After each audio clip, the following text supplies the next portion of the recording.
U.S. President Donald Trump talks with Justin Trudeau at the NATO summit in Watford, Britain, on December 4, 2019. Most Canadians would want no part of a conflict with Iran. Kevin LAMARQUE, Reuters Iran's rage over the U.S. assassination of Qassem Soleimani risks dragging Canada and the rest of the Western alliance into a new confrontation in the Middle East, courtesy of Donald Trump. Most Canadians would want no part of such a conflict, especially since the U.S. president might simply be seeking to distract attention from his impending impeachment trial in the Senate. Every minute is dangerous right now.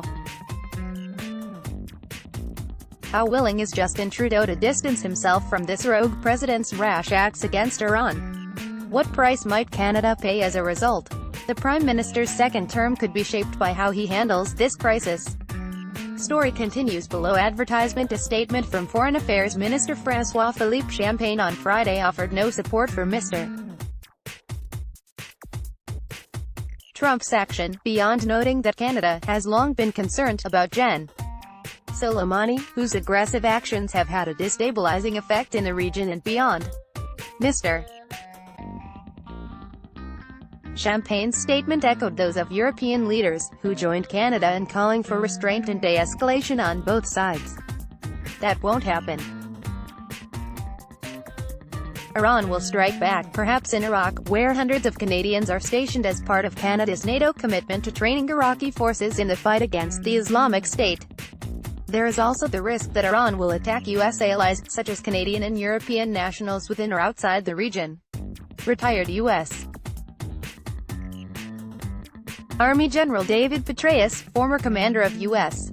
forces in Iraq and former CIA director, considers the assassination of Gen. Soleimani more significant than the killing of Osama bin Laden or Islamic State leader Abu Bakr al-Baghdadi. But now the question is, how does Iran respond with its own forces and its proxies, and then what does that lead the U.S. to do, he told Foreign Policy magazine on Friday. To that question no one has an answer. But many observers expect a response from Iran to come next week, after the funeral for Gen. Soleimani. This leaves Mr. Trudeau in a difficult situation. The Canada-US relationship remains pivotal. The reworked North American Free Trade Agreement awaits ratification in the U.S. Senate and Canadian Parliament. Mr. Trudeau has worked hard to keep his relationship with Mr. Trump cordial, despite the president's tendency to insult the Prime Minister, sometimes apparently just for the fun of it. Whatever tensions exist between the West Wing and the Prime Minister's office, the close working relationship between the U.S. and Canadian defense and security establishments remains intact. Story continues below. Advertisement. But Mr.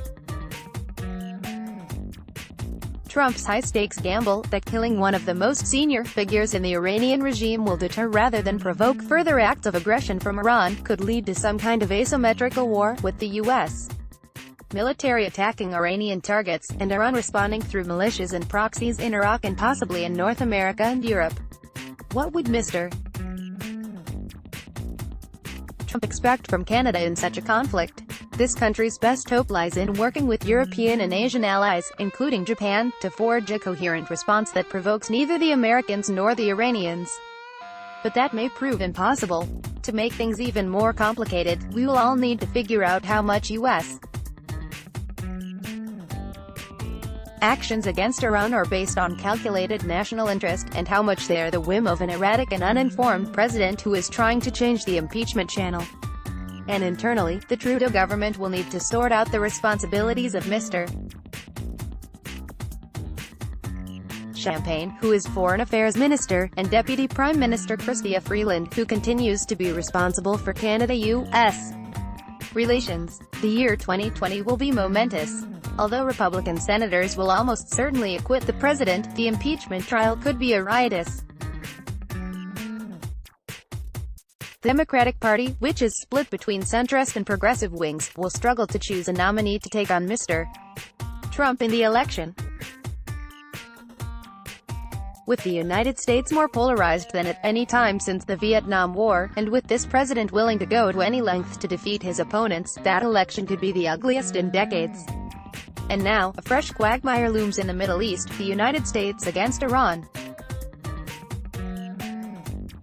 Will either side stand down? If not, years of escalating violence lie ahead, with economic shocks as well. Story continues below advertisement. This Liberal government will be judged on its ability to limit the damage to Canada from this most dangerous year. Let's block ads.